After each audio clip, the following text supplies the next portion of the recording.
Up, everybody? This is Sean with the Sport Geeks, and I have two very special guests on here today, ready to walk us all through this restarting NBA season in the bubble. First, I would like to welcome my longtime friend and NBA expert, Humza Aga. How you doing, Humza? I'm pretty good. I don't know. I'd cool it there with a long time friend there, Sean. All right. Longtime friend in my heart, Humza. Freshman year of high school Yeah. is a long time now, all right? It's almost been 10 years, believe it or not. Oh, geez. Don't say 10 years. That's too long. That's a little. That's a little too big. Well, you know what else feels like 10 years is the last time we saw an NBA game. So I'm glad to have it back. And then our another guest we have on today is the host of the Ball Don't Lie podcast. Not as long as a friend as Hamza, but met him recently because of my little brother. That is Chase McGraw. How you doing, Chase? I'm good. How's it going? I am very excited to make this talk. Gonna make a post now, Sport Geeks. Give the thumbs up. And I will start this video in the background because I know you guys don't want to look at my face the whole time. All right, so we are getting an NBA season. Just before we even talk, we haven't really talked much about it with each other. It's going to be really raw discussion here. So what do you guys think about the bubble plan? Hamza, what are your thoughts? I mean, it seems like it's working so far. I saw that like a week ago they tested everyone in the bubble, and there was no positive test. But then again, that was before Lou Will went to Atlanta and Magic City for some wings, allegedly. So we'll have to see that when their next round of tests, see what happens again. But I mean, it seems like it's going well, and I mean, Fauci has come on record and he's been saying that if anyone's doing it right, the NBA is doing it. They've done it really. They've done it right. They've done their research. They have an established plan. So if there's no hiccups, I think this thing could work.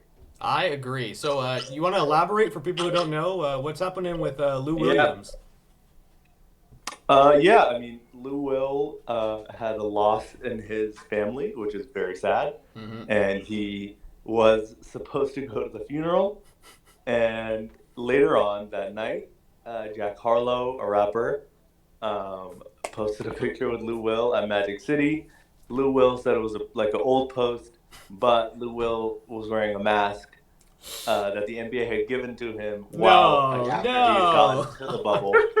And so Lou Will had to come out and say, like, yeah, that was him at Magic City. But Magic City, for everyone who doesn't know, it's a strip club.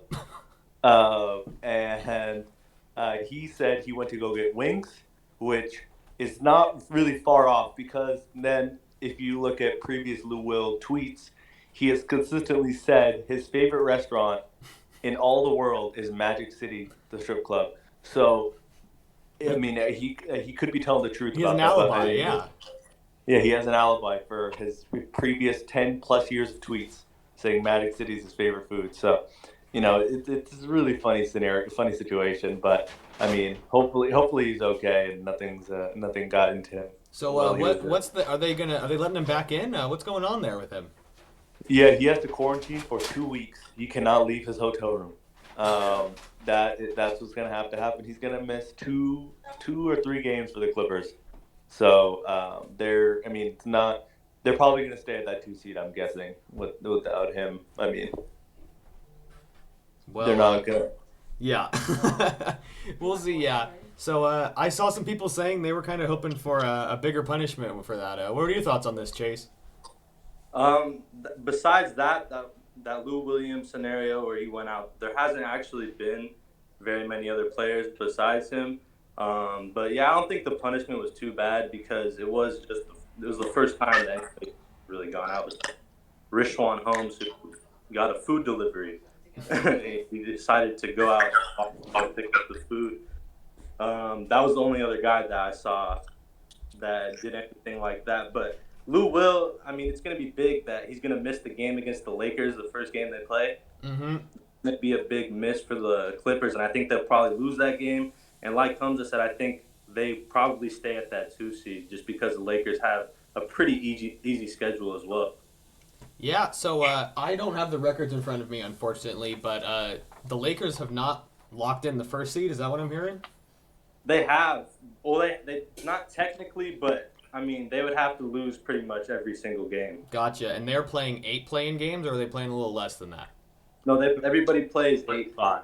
Okay. Is it 8? Oh, it's 8. Okay. All right, yeah. Well, since we're talking about the rules, I have some of the basics here of the restart plan. So I'm just going to go through these and we can discuss it.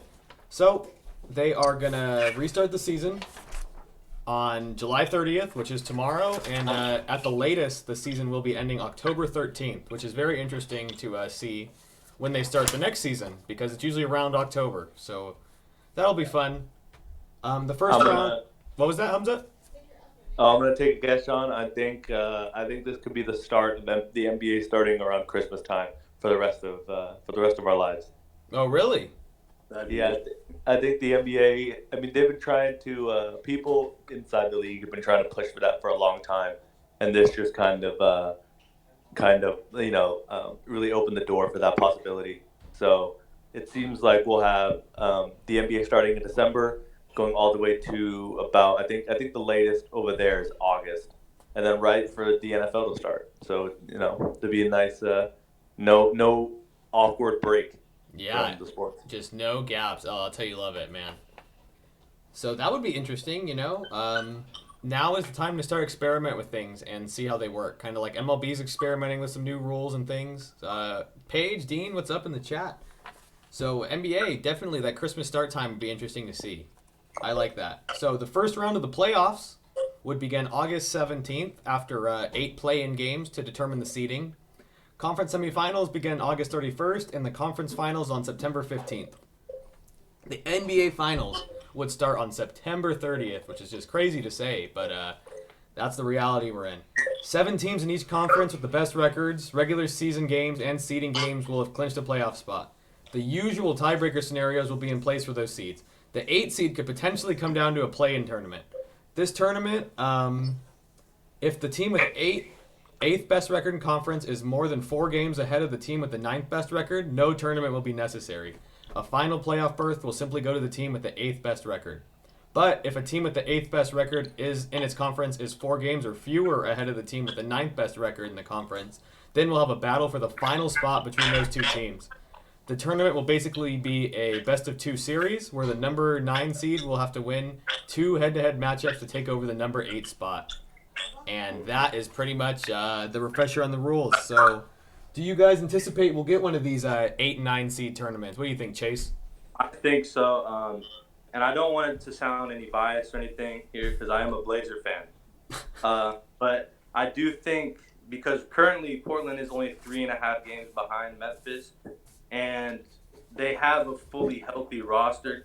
They got Yusuf Nurkic coming back from injury, Zach Collins. They got 3 7-footers now in the court and matched up with teams against like the Lakers who play 3 bigs and stuff like that. I think this team is motivated, especially they have the best player. If you look at the 4 teams that realistically have it, which are the Trailblazers, and then behind them New Orleans and the Sacramento, and obviously the Grizzlies. Damian Lillard is the best player out of any of those rosters. You can't really deny that best player there.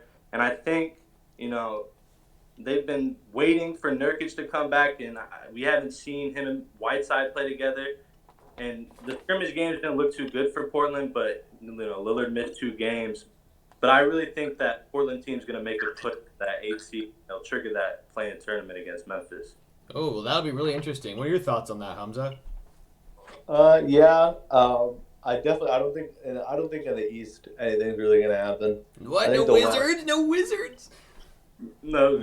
Wizards have legit nobody on that team. Yep. Anymore. So yeah, if you guys didn't know, the Eastern Conference, they only invited 9 teams. So one team's not gonna make it. It's looking like it's gonna be the Wizards. And the Western Conference has the top 8 seeds, and then after that, there's the Trailblazers, the Pelicans, the Kings, the Spurs, and the Suns. So yeah, like Hamza said, probably not likely about the Wizards, but it will be interesting in the West. So sorry to interrupt you there, but what was that thought you were spitting out?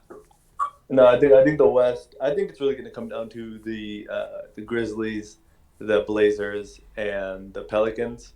And I mean, it's going to come to that first game that the Blazers have is against the Grizzlies. So I think it's really I think right then and there, the Blazers win. They're in a really good spot, but also the Blazers have a murderer's row of Yeah. games they have to play during this like big. I think they play like Boston, they play Philadelphia, The Clippers. uh, the Clippers. Hopefully Lou Will's out for that game. Hopefully for you, Well, Lou I Will's think not what's playing. happening is I feel like they're going to be able to get past Memphis that first game, and then they play Brooklyn, who doesn't really have anybody at the last game of their schedule, and I think they split the rest of the games, the rest of the 6 games between those tough teams that they play. Uh, do they play the Pelicans at all? No, they don't play the Pelicans. So, this is a curious question. If them and the Pelicans tie for ninth place, is it going off the previous regular seasons? Yeah, I think it's like tiebreaker. I'm pretty sure. Yeah, like who won the games. Yeah, so it would be like because right now it says they have the same amount of games back, but Portland's like above them in conference. So Portland has a tiebreaker. Yes. So, Yeah. I mean, all you have to do is just stay the same with the New Orleans, and you get the thing. And I mean, I'll be honest. I think it's looking good for you. I mean, the Blazers have been the team, Sean. I don't know if you've known that has just shot up the Vegas odds. Yes, I To win actually the title, I was looking at that. to win everything. They're the team that they get Nurkic and Collins back. The reason they were like sliding a little bit earlier in the season, well, I mean, Chase could tell you because they needed a big. They're just getting bodied this entire time. Nurkic was recovering from that broken leg that he had, and I think him coming back is going to be like one of the probably the biggest addition during this whole like bubble thing. Yeah, so that kind of alludes to something I was going to ask later on. I was going to say, who benefits the most from this 4-month layoff? Brody and the Beard, they're well rested now. Coming off COVID, Russell Westbrook, Ben Simmons.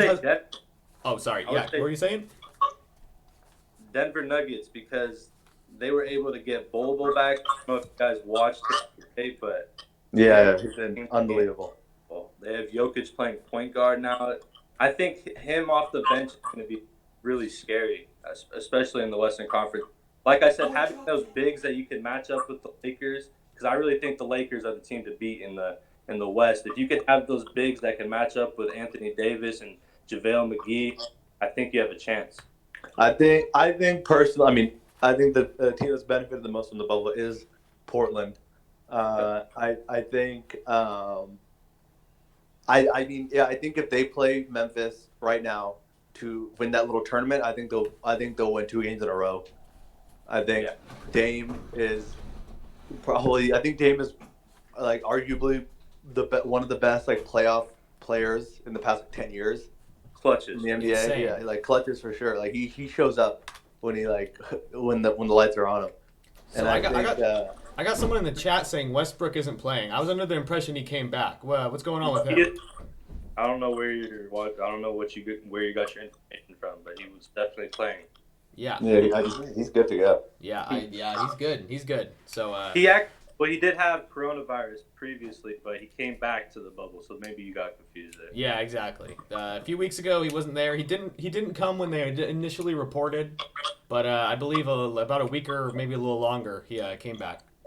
Yeah. So they're happy to have him back. Ben Simmons changed positions. He can shoot threes now apparently. I know he has fans in the crowd to be worried about anymore, so he's starting to shoot a little bit. Yeah, I think they put him at the 4 and they put Shake Milton at the 1, which I think could really open up the offense. Yeah. If Ben just shoots, really, it doesn't even matter if he misses.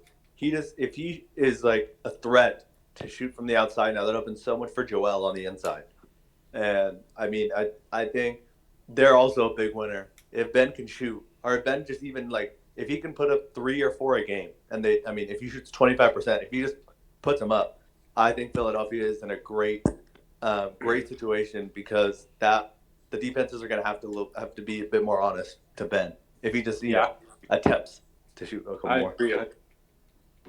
Because I feel like the Sixers are the most talented team in the East when it comes to just players, and if you put it all together, and I think they're going to be very successful in this 8-game tourney, and I think they'll actually move up in the standings because they're only, I think, 2 games behind me, and I think they're tied with the Pacers. So if they do good in the bubble or in these 8 games, definitely, you know, the standings and get home court even possible.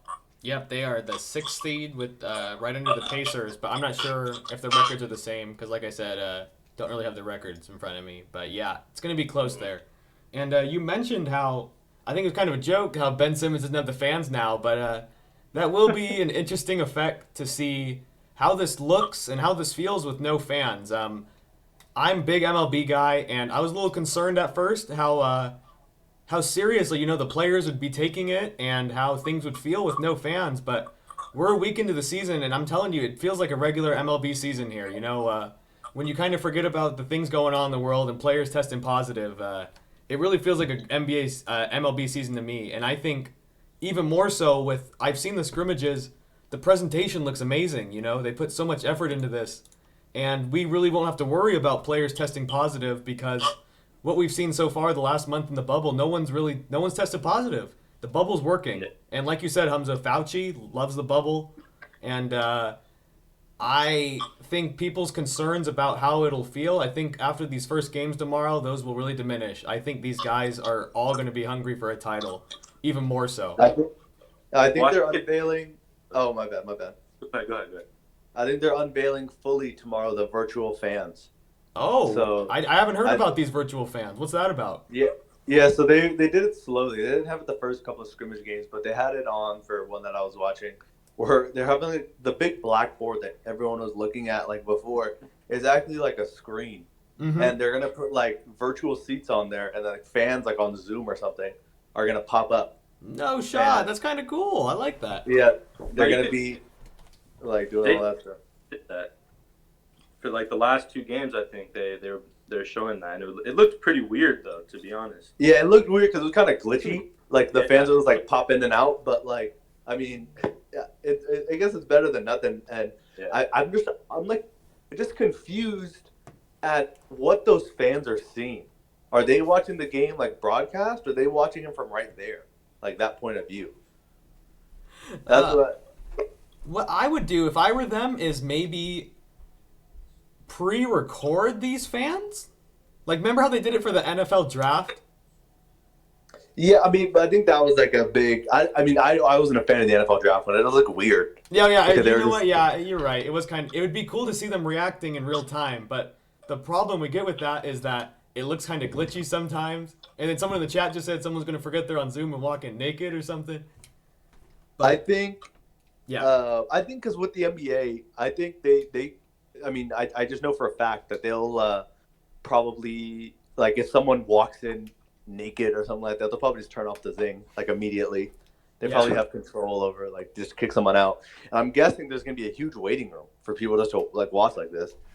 Because, I mean, what I was saying for the MLB and this, I think for business owners and small business owners like that, like, spend that, like, $500, $600, like, if you just can get it, and put yourself, like, take a picture of yourself with your, like, logo. Yeah, like, that'd be cool. Sitting right behind the catcher. I think it's way less than, like, getting a billboard, way less than radio advertisement, and I think it's, like, a great idea just to do, like, some quick advertising, because people are going to be looking behind the catcher the entire game for baseball. And you already know in the age of social media, someone's going to put, like, some dumb shit fucking advertisement. It's going to go viral, and, like, everyone's going to, like, want to go to that place. Yeah, exactly. That'd be dope. Oh, breaking news here on the Sport Geeks, because we are the Sport Geeks. We'll cover everything. And MLB is changing their protocol. They will now require surgical masks instead of cloth masks. They may not leave the hotel room under any circumstance on the road. And there will be a mandatory compliance officer, a coronavirus hall monitor at every hotel. Wow. Okay. I mean, I think the MLB and the NFL are going to somehow mess this whole thing up, because I think personally what should have happened logistically is half of Vegas should have been blocked off, because half is not getting used anyway. And NFL teams, like, should have just gotten hotel rooms, like, all, like, just a level, like, each level in, like, 3 different hotels are all just filled with NFL teams. And they use the new Raider Stadium, and they use the UNLV, and they use, like, the other collegiate stadium in Vegas. And they have the games on Thursday, Friday, Saturday, Sunday, and Monday, and you have like 3 a day. That'd be dope. And so everything's not like now everything's spaced out. I don't know. I think maybe the practice thing may have not worked, but there's a bunch of high schools in Vegas, so I don't know. Yeah, we know the bubble works. I think I can confidently say that with NHL and NBA now, the bubble works, and if you can figure something out with that, then I say do it. But yeah, back to the no fans. I know you were gonna say something about it, Chase. I think the most important thing is that it's more like a pickup game now. It's more like a practice game, more like gritty. I feel like the competitiveness of the players is going to show a lot more. You're going to be able to hear it too because there's not much background noise anymore. But yeah, I think, home court advantage is not going to play a factor anymore, and that's going to be a big thing, especially for teams like, I don't know, like if you think about Utah, they always rely on their home crowd to, push them through games, and they're really good on their home floor. So not being able to use that, and that's going to be a big advantage for the lower seeding teams and the younger teams especially. Yeah, it's such a big. I think NBA might be the sport with the biggest home field advantage. The fans are crazy. You see the Warriors on their past few years. That Oracle's insane. Like you mentioned, Utah. A lot of these stadiums, and then even some team like, it's a shame we're not going to. I know Humza, you're a Lakers fan, correct? Yes. So think about all these years of. I mean, I know the Lakers made the playoffs a few years ago, but no one really expected them to go far. But think about with everything that happened this year. Not even thinking of COVID, with Kobe and everything. Think about how crazy that first home game would have been for the Lakers. Yeah. So it's going to suck for these higher seed teams. Yeah. No, me and Chase. The Blazers played Lakers in that first home game after Kobe, and Damian absolutely tore us up that game. It was unbelievable. But no, yeah, I think it was. I know LeBron's gonna go hard. LeBron's gonna carry. You saw I don't know if you saw the picture recently, Sean, but LeBron was he hurt his finger, and on his the little bandage on his finger said 24. Oh yeah. For Kobe. Oh, he's going nuts, dude. Yeah, LeBron's definitely gonna, it's gonna motivate him. It's gonna be a legacy kind of thing for him and Kobe, and I think he is the man to beat in this whole thing. Yeah, gray beard LeBron. Ooh, yeah, that's scary. So yeah, you said he's the man to beat. Let's talk about our favorites for these playoffs then. Humza, you think in the West, Lakers team to beat? Do you agree with that, Chase? So the thing about the Lakers is that I know this is going to sound crazy, but them missing Rajon Rondo is actually really big to me because they don't really have a true. I know LeBron's playing point guard now, but they don't really have a true point guard out there anymore. There's the greatest player of all time, Alex Caruso. I know. I was bringing up the GOAT, but if we're being real, Alex Caruso, I don't know if I can, depend on him in these big playoff games, and especially when you look across the board, the Western Conference is stacked. My favorite would probably be the Clippers, just because they're the deepest team, and when you look at their roster, they have 2 guys off the bench that are averaging more than 18 points, in Montrezl Harrell and Lou Williams. Their starting lineup is literally built to play against the Lakers. Kawhi Leonard and LeBron James is a matchup that I want to see, and I just think having Paul George, Kawhi Leonard, both, LA natives, I think they're going to be very motivated to get this done and get another championship, especially for Kawhi Leonard. Yeah.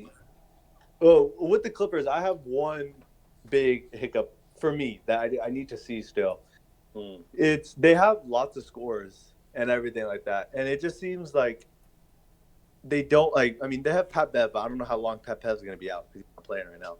Yeah. But they have a lot of guys who can score, but there's not a lot of guys who will look like they won't look for others to score. They're really how I heard on a podcast is there's a lot of guys trying to eat the bread, trying to get the calories. Mm-hmm. There's not a lot of guys trying to bake it for other guys. There's Lou Will's he's a walking bucket, but that's really much it. He's not a great defender. Not I like agree for sure. But the I thing about the Clippers is they don't, like you said, they don't really have like a.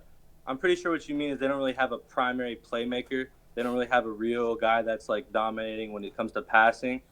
But what they do is they pass as a team and they defend as a team, and that's what they dominate at so well. And they can do it on both. They have two units that can do the job. You know what I mean? Like that's what I think the Lakers are missing is the bench. Avery Bradley's not going to be there. Rajon, I think that was the biggest loss. Mm-hmm. He was playing great before. yeah, Another thing, I mean, I really hope Pat Bev's come back soon because if Reggie Jackson's the starting point guard for the Clippers, that's another guy who's going to take a bunch of shots. Bobby well, Schmurda? Reggie Jackson's not bad though. I mean, He's not bad. Look what he did at OKC. That little run that he had back when he was over there. He had a run where Russ was out and he was the starting point guard, and he looked like a really good starting point guard. I think Detroit really made him look bad just because it was a bad situation. But Reggie Jackson's talented. I think he could be good for the bench. I actually got a quote from him.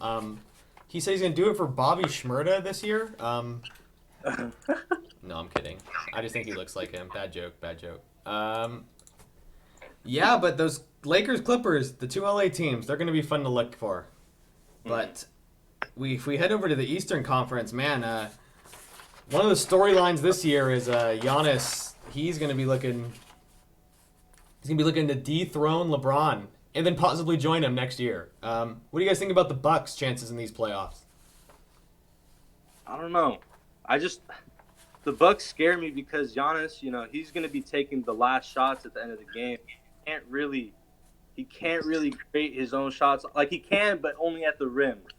And you know what I'm saying? When it comes down to crunch time, they're not going to really be calling those fouls for him as much. And he's going to need to get jump shots and threes and stuff like that. And I just don't know if he can hit that at a consistent basis. That's the only thing that scares me about Milwaukee. Like that team is deep. They have good pieces around them. They surrounded them with shooters. Brooke Lopez. They have Robin Lopez can shoot too. But they have a good team. I just don't know if they can get to the finals with their best player not being able to hit those big shots at the end of the game. Yeah, you agree with that, Humza? I'm on a different take. I think it really for him it does not. I think he is the most overpowering player in the NBA today, and I think statistically advanced and technical or traditional otherwise, the most dominant player in the league since Shaquille O'Neal on the inside. And I think those long strides, his muscle, dipping the shoulder, that's Giannis's go-to move.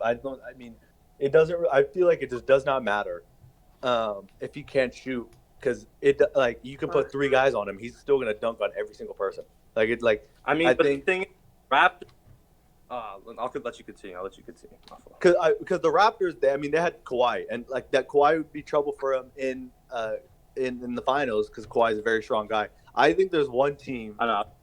There's one team in the East that will give Milwaukee trouble if they do face them. I think Miami with Bam Adebayo, because Bam has proven he can guard Giannis. I think if Miami plays Milwaukee in the playoffs that are going to come up, I think Milwaukee could be in a world of hurt because, this time they do have the shot maker who's confident in himself with Chris Middleton, who besides Giannis, so they have that as well. But I wouldn't trust a Chris Middleton kind of almost led team if Giannis gets taken out by Bam to beat that Miami team. Which I think Miami's also a team that can make a deep run in the playoffs. And they might be built for it. Yeah, so I got some chats from the comments here. There's nobody else in the East that can challenge them. Bucks have other good players that can make shots. And Giannis is coming to the Warriors next year. That's okay. Jesus Christ. A lot to unpack there from our Twitch chat live on Sport Geeks. I think my team that I have that really has a chance to knock off the Bucks would be the Celtics. I just think this team overall, look down the roster, their starting lineup is, in my opinion, the best starting lineup overall when it comes to team chemistry. These guys have been playing together for their whole careers pretty much, besides Kemba, of course. But you have Jaylen Brown, Marcus Smart, Jason Tatum. Jason Tatum's a couple years away from being probably one of the best players in the East behind Giannis. And I think Brad Stevens, in my opinion, is probably the best coach coming out of the East. I think another year under the belt for Tatum and, Jaylen Brown, I think that's going to serve well for them because they weren't there. They took LeBron to Game 7 their rookie year. Yep. I don't know if you remember that. But this team is built to go last long in series, and I think they have a chance to knock off those Bucks if they ended up seeing them in the playoffs. I mean, my dream scenario for the second round is Milwaukee, Miami, and then Boston, Philadelphia. I think that'd be just a uber fun second round of the playoffs in the East. There's so many interesting matchups we could be getting here. But back to talking about the playoffs. Who do you think the best team that won't make it will be? You first, Humza. That will make it into the playoffs? That will not make it. Who do you think the best team that's not going to make it will be? And why do you think they might not make it? I think it will be Memphis. Won't make it. So the best team. So you think they're going to go from the 8th seed, and you think they're not going to make it? They're going to drop down that spot. Yeah, I have Portland going in. I think Memphis isn't going to make it. I think they're 2 years away from being this like crazy wagon out of the West, which I'm pretty afraid of as a Lakers fan. Powerhouse. But I think they're 2 years away from that, and it gets a scary thought to think of Jaren Jackson and Brandon Clark just growing.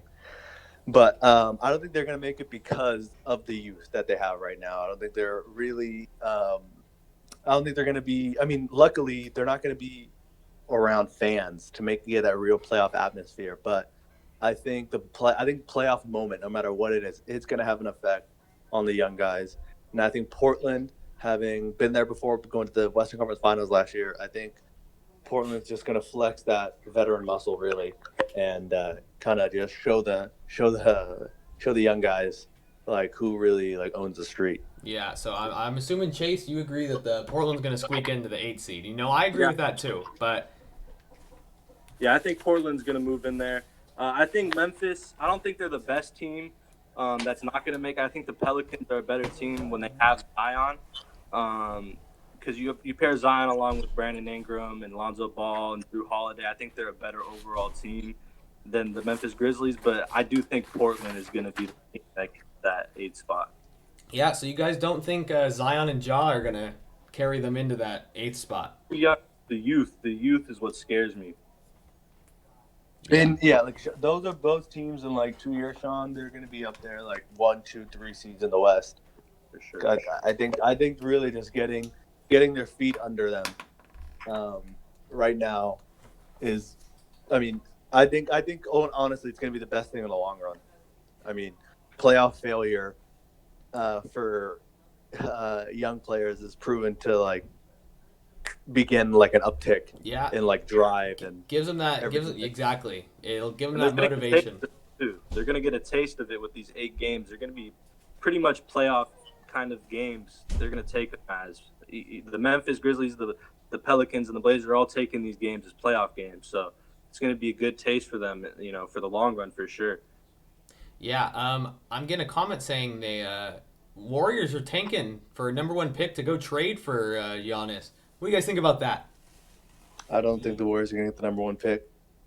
Yeah, you have to count on draft odds, and the lottery is not really in your favor nowadays. Bro, can I just say I understand the excitement behind it, but I hate that lottery. Yeah.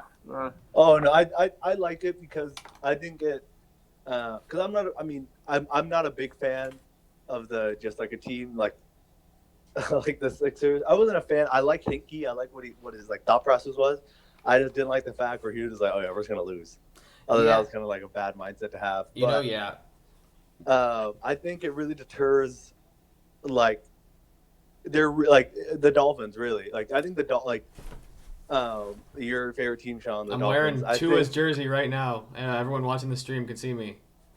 I think if like their whole talk that they're going to tank and everything just be bad last year, and let's just say like if they did, right?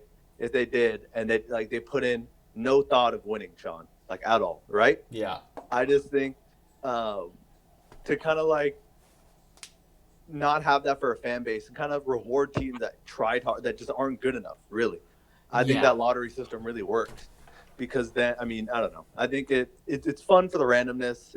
I think honestly also it makes the NBA some money. That's really why they do it. Also, people watch. People want to see that. Yeah, after I said that comment, you literally kind of changed my mind because I think about the MLB and I think about the NFL, and these teams tank with almost no repercussions. And with the lottery, you kind of you're taking your chances here because what was it? The Knicks a few years ago, they didn't even have that bad of a record. They got just last year with Zion. The Pelicans dropped. They weren't supposed to be a top 3 pick, and they ended up getting the first pick, and they got Zion with it. So yeah, that's interesting. I'm gonna take back my fuck the lottery take because you guys swayed me.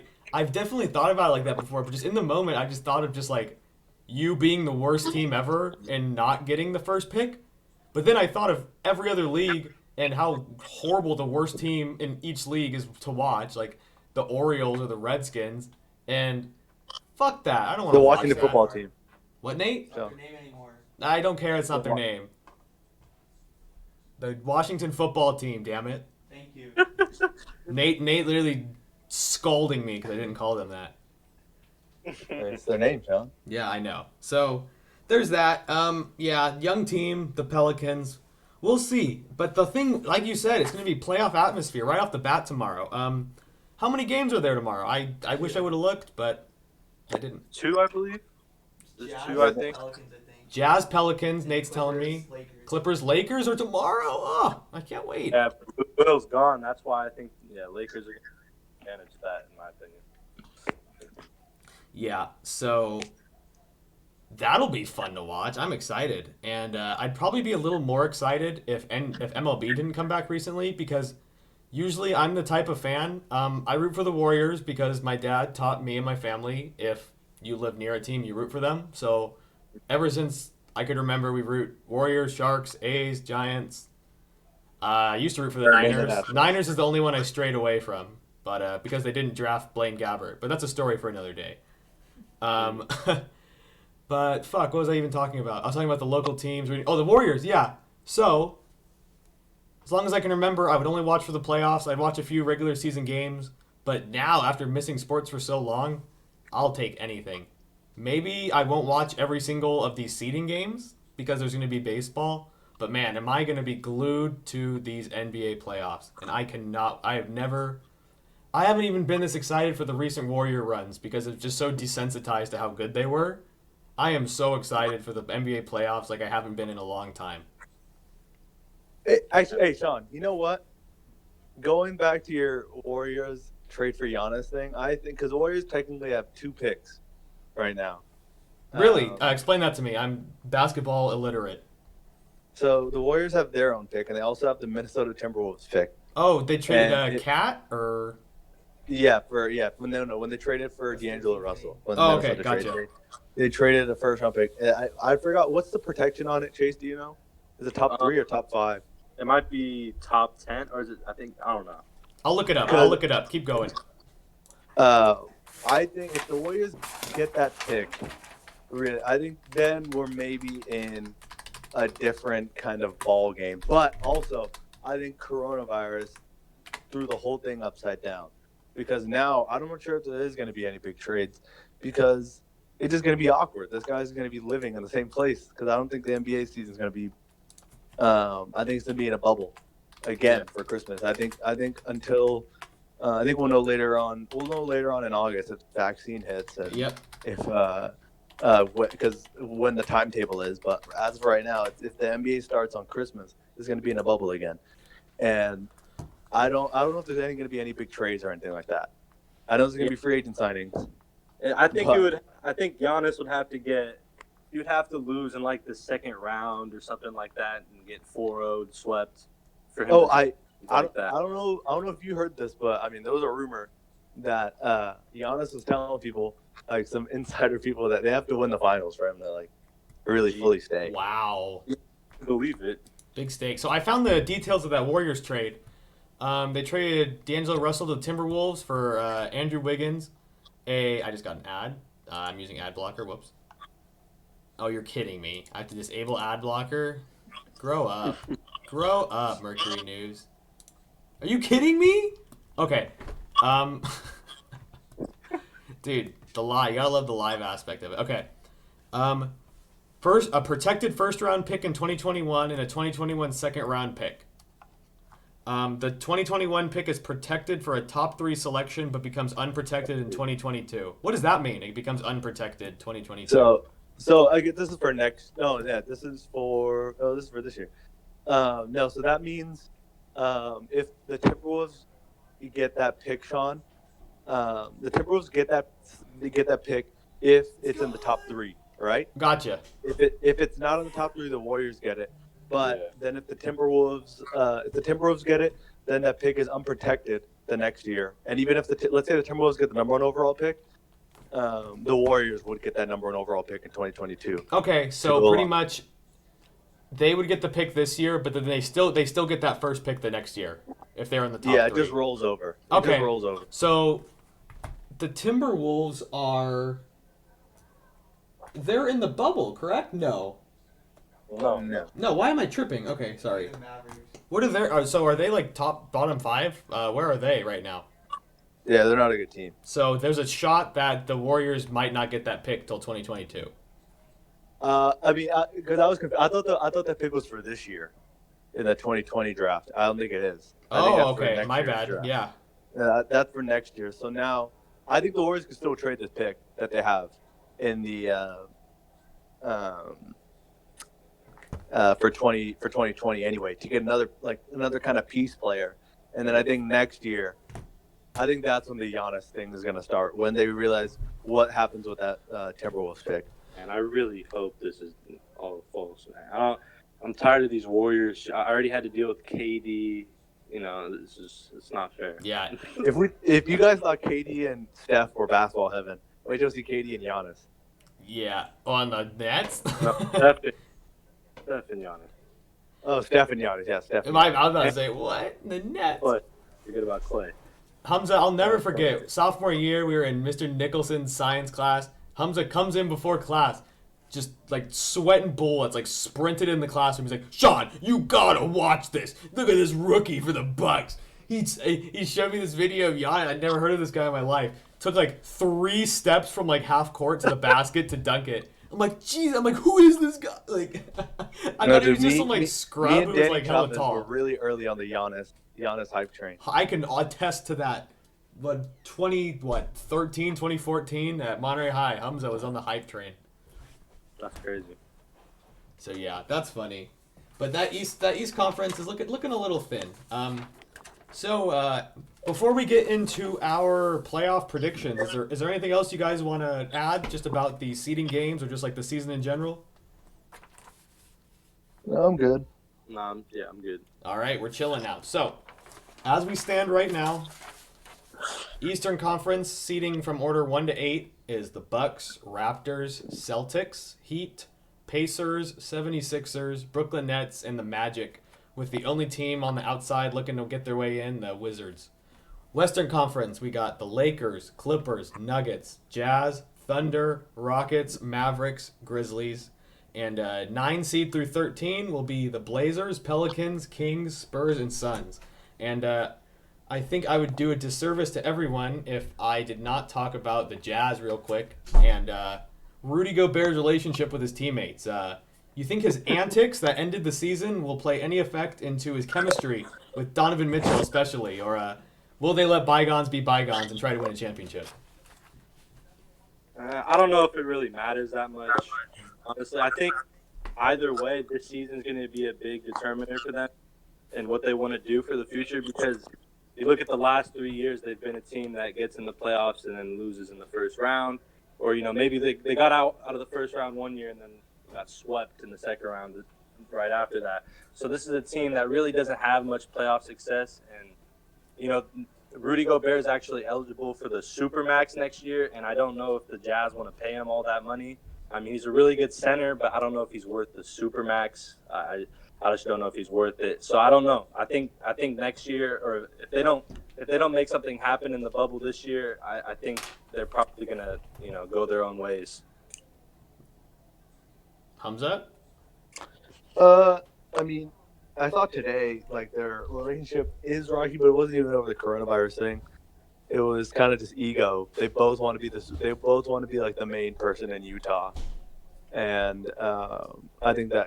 I think now at this point, you have to go with the guard instead of the defensive center for who you're going to pick. So um, I think their future is a future without Rudy Gobert, but I don't think.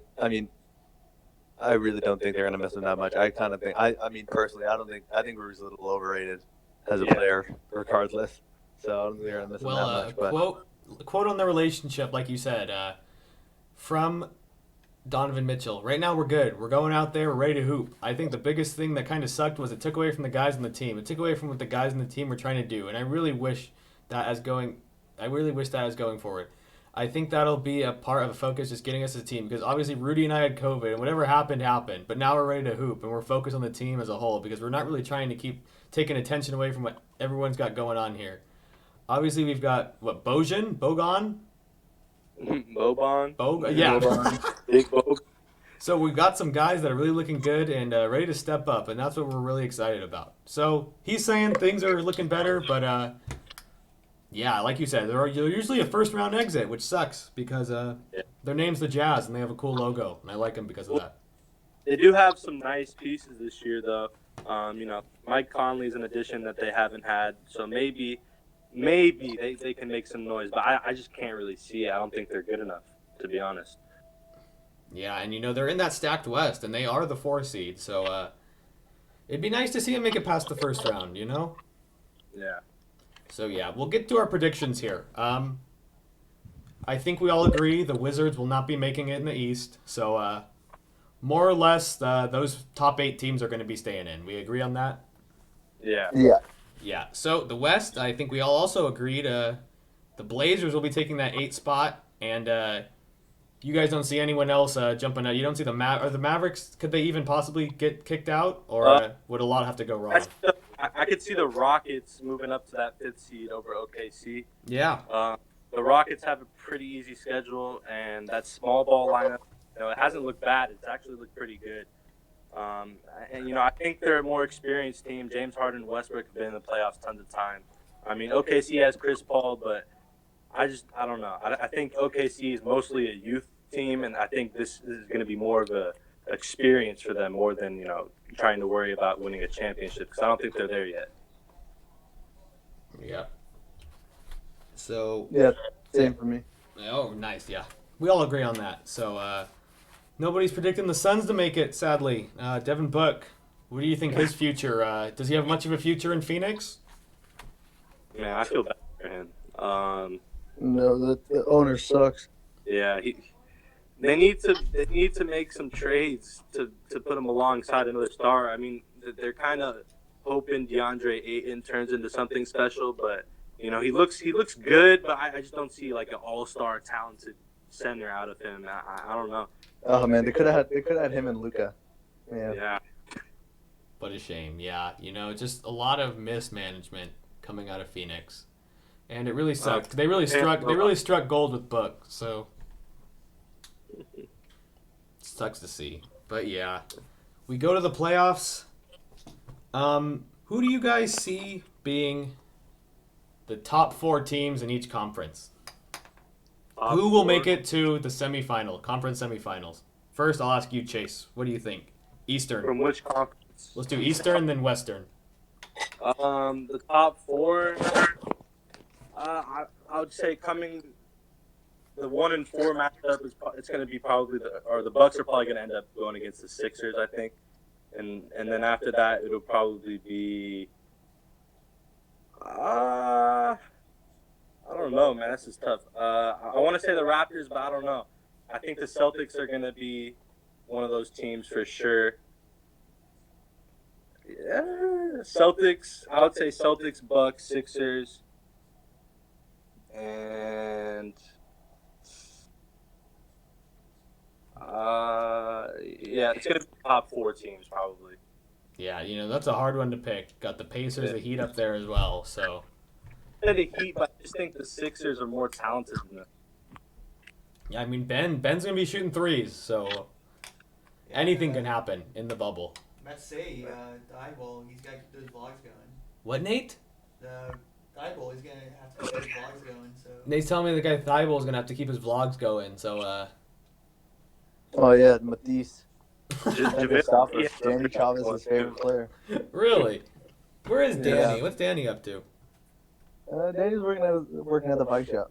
He's chilling. Homie Danny. So who are your top 4 in the East, Humza? Who do you think will be in the conference semifinals this year? Oh, I think the Bucks will be playing the Heat, and I think the Raptors will play the Celtics. Wow, really thought about that one. Top 4 seeds, top 4 teams. Yeah, pretty much. Yeah, well, The bottom of the East is pretty bad. It's terrible. Yeah, not very hard. That's why I did the East first. Not much more to say there. The West, on the other hand, who do you guys think? I'll start with you this time, Humza. Who do you think are the top 4 teams in the West? You can pick from your heart. You can pick from what you actually think is going to happen. I want your hot take. Top 4 teams from the Western Conference. I got the Lakers. I think they're gonna play. Actually, no, my 2-3 is easy. I think it's gonna be the Clippers and the Nuggets. I think that's staying to chalk, especially with the looks of Bol. That guy's gonna be great off the Oh, bench. So I got insane. Clippers, Nuggets in the 2-3 spot. Then I got the Lakers, and I got them playing OKC OKC. in the second round. I don't know. I really like SGA. I just like him. So I really hope. Because I'm not a big fan of Russell Westbrook's game. I'm not the biggest fan of his game. So I really hope I don't have to watch him for more than a round. And I don't like seeing James Harden's game now either, where he's just trying to draw fouls. So I really hope they get taken out. Funny you say So that. I got the Lakers and the Thunder, and I got the Clippers and the Nuggets. The YouTube recommended to me James Harden highlights right now in the background, so he's not very happy you said that. It's probably just free throws, Sean. Shoot, him playing defense, yeah. What a thought. So Chase, your Western Conference top 4. So the big thing here is I have the Rockets moving up past the Thunder during the bubble to get to that 5th seed, and if that happens, OKC is going to have to go against Denver, and I don't think they're going to beat Denver.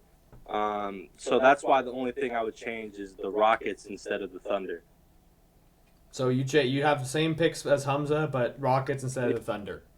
Replace the Rockets with the Thunder. Man, why? I feel like the Rockets and the Thunder have just like been intertwined with each other, just rivals like ever since like the beginning of like since I started watching NBA. Like I feel like they're always. I wouldn't say rivals. I would say more that they traded players from one team to the other.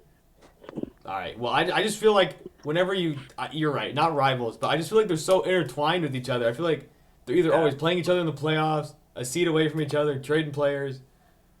But it's you guys just switch one with the other. So just me. I will say one thing though. At the bottom of the conference, I think it's going to be a lot more tough than you think. I mean, obviously the Lakers and Clippers are the top of the conference, and they're probably going to get past. But I feel like both Portland and Dallas are going to make it a tough series for both the Lakers and the Clippers without a doubt. Yeah, we haven't talked much about those Mavs, but they're going to be real tricky, I think. They're going to give some teams a hard time. Yeah, I think the Mavs, especially with the Clippers, have 3 guys who's not there right now. So we'll see with Montrez, Lou, and Pat Bev. All had family emergencies. We'll see like how long they're up. I don't think they'll be up longer in the playoffs. But I mean, personally, I think if a team upsets anybody, I think it will be Portland upsetting the Lakers. I think if one's gonna happen, I think it's gonna be that because of us not having Rayshon or Avery Bradley to guard CJ and Damian. But I mean, I put that at like a 3% chance. I'll be honest. Sorry, Chase. I just don't. Like LeBron. No, the 3% chance is all I need. Dame loves the playoffs, like we mentioned. So I think it'll go 6 I think it'll go 6. Yeah, that's what I have if they play. I have it going 6. I just think LeBron in the playoffs, they're gonna give him calls. Hey, Yeah. let's just be honest. yeah, I kind of regret not asking. No, go ahead. I was gonna say AD is the most talented player that LeBron's played with. Yeah, no question. I think that's I do not want any J.R. Smith slander on this podcast. Dion too. They're having a nice little party in their hotel right now. I heard. Bro, Dellavedova is 100% the best Game 1 player that he's ever played with. Who? Sean, there's a chance that the Lakers will put out on the floor LeBron, J.R. Smith, Dion Waiters, JaVale McGee, and Dwight Howard. Wait, the Lakers, they signed JR. Yeah. I remember reading that, and I just completely forgot till now. He played a few. That is so funny to me. They signed him and Dion Waiters, so I'm really hoping we get Dion, JR, LeBron, JaVale, and Dwight on the court at one time. That'd be hilarious. I am surprised that LeBron would even want to talk to JR after his antics in the finals a few years ago. Well, LeBron loves him. Well, LeBron's a good guy, so if maybe it was one of these other players, he probably would have hated him forever. But I don't understand the LeBron hate. I don't understand the hate he gets. From a total basketball perspective, obviously people hate him because of his views, because he thinks that humans should have rights. But that's a conversation for another time. I understand some other players you would want to hate, like Westbrook, guys who just seem like cocky and unlikable.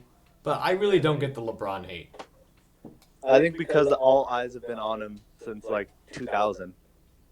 He's been the one really for basketball since 2000. He was gonna overtake Michael Jordan and everything like that. I think that just kind of annoyed everybody. And then he bought into the villain role for Miami, which I didn't take advantage of those 4 years, but those are some of the most entertaining 4 years basketball's ever had when the Heatles were playing with each other, because that was just not must-watch TV. Yeah, I wish they would have won. Wish they would have won more than they did. They were very. That's around the time I started watching basketball my first time, and I remember I remember watching the decision when I'd never even watched the season before. I was just it was that hype, the decision. Ray Allen shot, man. And that was one of the first finals I watched. So really got Glass Mac LeBron. That was awesome. LeBron really got me into NBA with that finals. So I think it's just the Jordan fans. That's what really sparks, because a lot of LeBron fans like this. He's the GOAT, which you can make an argument for sure. But it's gonna be half and half from what I see. Some people think Jordan, and then the other half LeBron, and that's what causes so much hate. Mm-hmm. Let's hope we get some Giannis people in there soon. He'll be up there eventually. Yeah, he probably will too. Yeah, that's just so crazy to me, because just this rise he's made. Because to me, he's always been just that random guy Humza showed me a video of at Monterey High, and I've seen him just play insane. I've never seen anyone like him at some points. So he's ridiculous. You can't. There's not many ways you could stop him. It's just, and the way he plays is so aggressive. He just he does not care. He has no human regard when he's on the court. He's not human. He's not a human. Yeah, that's true.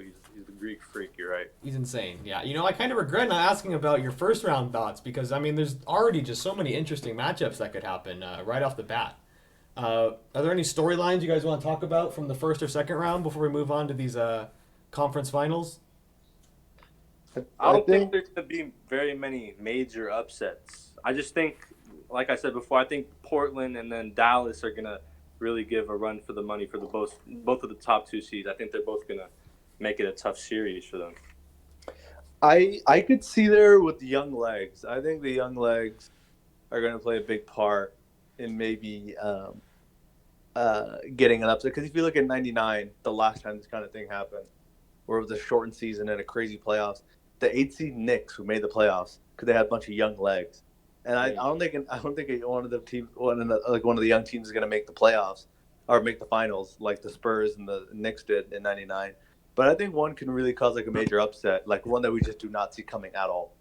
The Lakers, the Clippers, and I think the Raptors, and I think the Magic might have a little magic in them to cause some trouble. Who knows?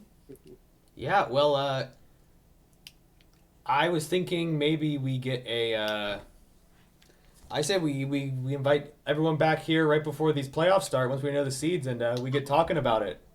Because I think there's a lot that's going to have to be said once we know these matchups are in place and a lot of storylines. And it's fun to predict now, but then once it actually happens, I mean, so much could happen in these 8 games. And something I wanted to ask earlier when we were talking about the bubble aspect, I saw a few people just giving ideas of what could happen or theories, but someone was saying that these guys is going to feel like summer camp and they're not going to take it serious because they're playing games and stuff and they're such in a tight knit space. But some people were saying the opposite of that might happen. They're talking shit on the court, and these are the only people they've been seeing. Who's gonna get thrown through the ping pong table and during the conference finals, man? People are gonna get heated. I feel like there's gonna be a lot of shit talk, and it's gonna be very magnified because we're gonna be able to hear everything. Like you said, it's gonna feel like a pickup game, Chase.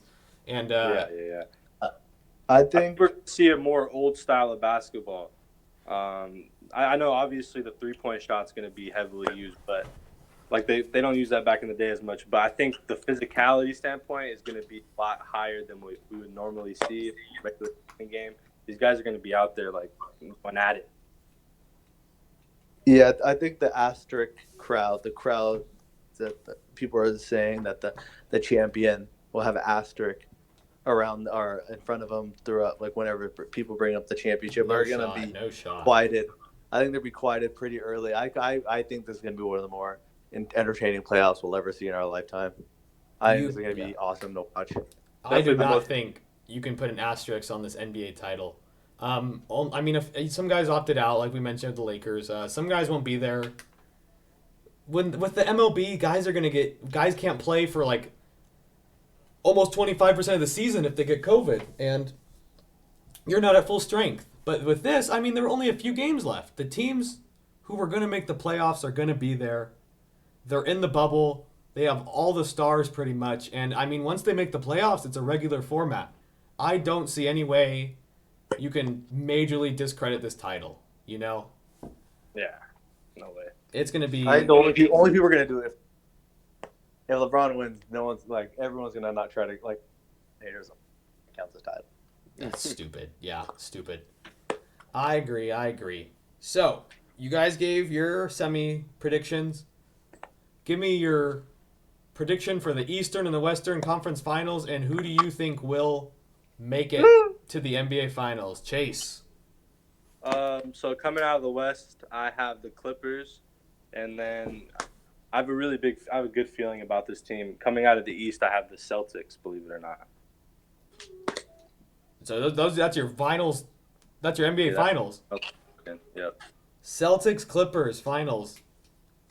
My conference final. I have the Lakers and the Clippers in the conference final.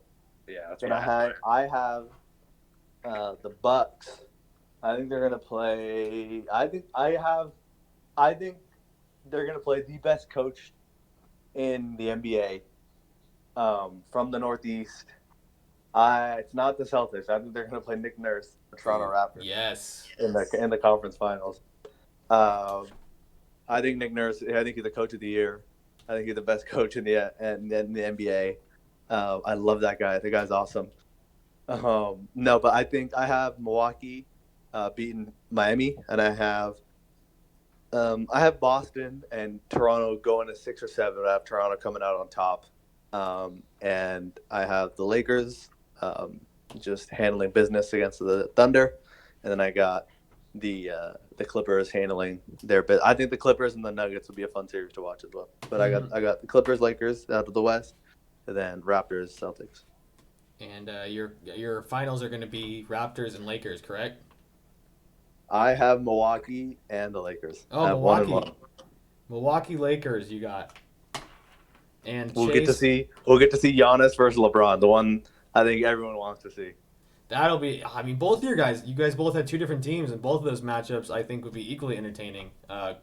Clippers Celtics, 2 teams who really they're high seeds, but not a lot of people think they'll make it to the end. They think it will be. I think those are the 2 deepest teams when it comes to overall talent. You look at the roster. I think those are the 2 deepest teams, and that's why I think they're gonna end up playing each other in the finals.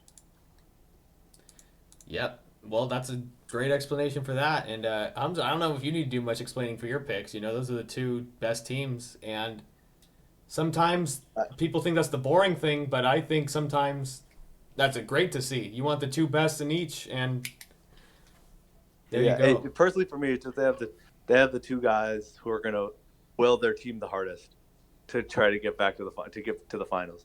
I think that's really what it comes down to. Be Giannis and LeBron are two of the most competitive people basketball has ever seen, and I think they'll just will their teams to be playing in October or September, whenever it is.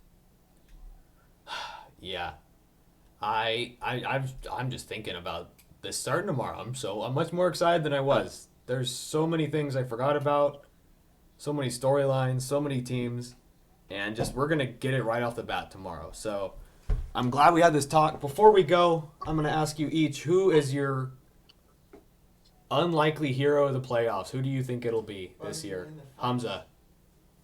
My unlikely hero of the playoffs, I got, going to Chase's team out of the East. I have Gordon Hayward being an unlikely hero in the playoffs. I think he played really well for the Celtics before his injury this year. And I think if he gets back into form and everything like that, I think he could be a guy who's like, wow, this guy showed out. He's the Gordon Hayward of old. And he could be a guy who, like, to Chase's point, could surprisingly be the 1B to Jason Tatum's 1A and lead the Celtics to the finals. That would be fun to watch.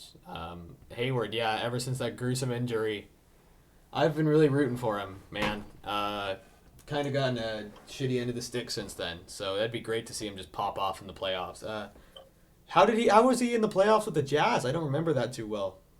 He was like an okay player. He wasn't like anything outstanding, but now he's just a better player. Surrounded by better players as well. He's surrounded by better players, yeah. Yeah. Chase, unlikely hero. So I have the Sixers doing pretty well, and I think they're going to make a run at things. And I think a player that has been overlooked, obviously, have Joel Embiid and Ben Simmons, but I think Tobias Harris is going to have a good playoff series, or a playoff run at least. And he's finally going to show that he's worth the money that they gave him. I think he's going to blow up. I think he has a good opportunity this year. Love that selection. I mean, if they get all their pieces clicking there in Philadelphia, man, they're going to be scary. Definitely. They're definitely one of the most interesting teams to keep an eye on, in my opinion. Yeah, just because of their overall talent. I mean, you can't deny the fact that you have Joel Embiid, who's probably, when healthy, I think the best center in the NBA. And Ben Simmons, the jump shot is kind of a problem in the playoffs. We saw him score 0 points once, which was kind of scary. But I think, as to Humza's point earlier, I think he's going to start taking more threes. And I think that's going to help his game a lot. And I think that team's very dangerous overall. Yeah. Well, that's all I got for y'all now. I appreciate everyone who watched us, who followed us on Instagram. This will be on YouTube, Sport Geeks, CSUMB. This might be on Ball Don't Lie podcast. Who knows where you'll find this. But this will definitely not be our last NBA show. Humza, Chase, I thank you guys so much for taking time out to come on. I had a lot of fun. I'm really excited for the season now. And I'm excited to see where it goes. Thank you guys so much. Yeah, dude. Thanks for having us. Of course. Thanks for having me on. Yeah, no problem. We're doing stuff from home, but that only gives us more opportunities to have more shows and more people on. So glad we got to do this collab. Sean, Chase, and Humza signing off. Thank you guys so much for watching, and we'll see you soon.